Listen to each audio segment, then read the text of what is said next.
Tugeze hano mu ivuriro gakondo abantu benshi mbona bakunda kuhagana bakibaza nako natwe ubwacu tukibaza ese kubera iki iri vuriro abantu benshi barigana kandi ari gakondo, indwara ugasanga n'indwara zavurirwa kwa muganga ariko na hano barahagera biterwa n'iki? Niyo mpamvu rero twasuye umuganga w'inararibonye ukuriye abandi baganga muri iri vuriro, araza kutwibwira atubwire n'amazina y'iri vuriro.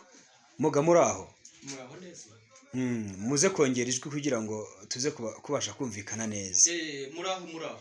Komera cyane. Dukomerane. Tubwire amazina yanyu. Amazina nitwa Nsabimana Daniel. Nsabimana Daniel, iri vuriro ryitwa ngo iki, rikorera he? Iri vuriro ryitwa Daniel Nsabimana Enterprise. Rikorera i Nyagashanga, hano mu murenge wa Karangazi, mu karere ka Nyagatare, mu ntara y'Uburasirazuba. Dukurikije rero urugendo twakoze kugira ngo tugere aha ngaha, turabona mu by'ukuri ufitemo ibintu byinshi bigiye bitandukanye, ufitemo imiti myinshi, turayibona rwose. Hanyuma tubwire kuki tubona abantu benshi bakugana, umuti waba ufite uvura cyane kurusha iyindi muri iri vuriro ryawe ni uwuhe? Hano rero dufitemo imiti ikomeye ndetse abantu benshi batazapfa kumenya keretse nibatwegera.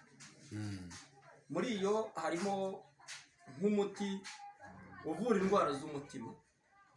Indwara z'umutima hano murazivura cyane rwose, abantu bakarinda ubwo bajya kwivuza mu Buhinde ngo barwaye umutima. Dufite imiti kabuhariwe, ariko cyane umuti uyikuriye ni umuti witwa Ishima Utuje. Ishima Utuje ubwo ni umuti umeze ute, uvura iki? Ni umuti mwiza cyane, reka mubereke. Yego. Uyu muti ukora ku buryo butangaje, ndetse kumenya ibyiza by'uyu muti ngewe ku ruhande rwanjye mbifata nko kubonekerwa, kuko uyu muti ba bantu bakunze kurwara ibintu byo kwikanga bya buri kanya, abantu bakunze kugira udusonga twaha ngaha nko munsi y'ibere no munsi z'amaboko, haba ibumoso cyangwa iburyo. Uyu muti ukora ibikorwa byo kugabanya iyo misonga, kandi uyu muti ufite ukuntu ukora mu rwungano rw'amaraso, ugafasha mu kuyungurura amaraso, ugafasha mu kuyakuramo imyanda, ugafasha mu kuyakuramo ibintu by'ibinure, ugafasha no gutunganya amaraso aba yaragiye avura. Uyu muti rero ukora ku mpagarike y'umuntu yose, aho amaraso agera hose mu mubiri.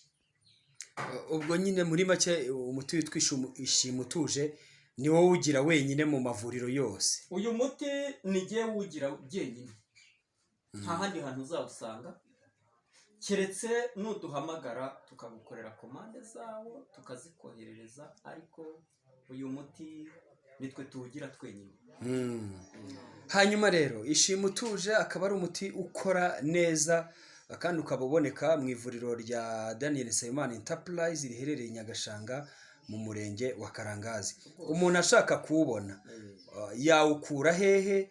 Weho ubwawe yagukura he? Yakubona binyuze mu zihe nzira? Uyu muti ni ukuduhamagara ku murongo wa telefone.